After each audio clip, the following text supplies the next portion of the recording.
பொருந்தாதவற்றை தேர்ந்தெடுக்கல. என்ன கேள்வி கேட்டிருந்தாங்கன்னா, மலர்கொடி அப்படின்னு கொடுத்துருக்காங்க. மலர்கொடி, வாழை, வெண்டைக்காய் எப்படி சொல்லியிருக்காங்க.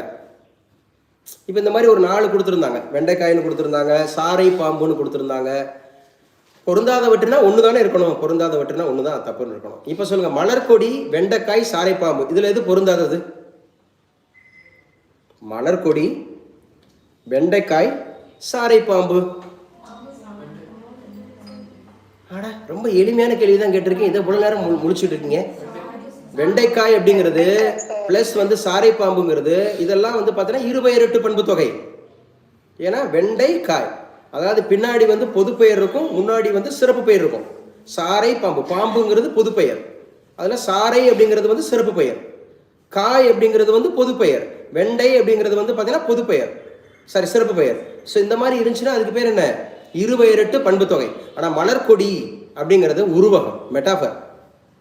இந்த கேள்வியில் அவன் என்ன கொடுத்தானா, வெண்டைக்காய்னு ஆன்சர் கொடுத்துருந்தான். நான் தம்பி சொல்லுவா பிள்ளைல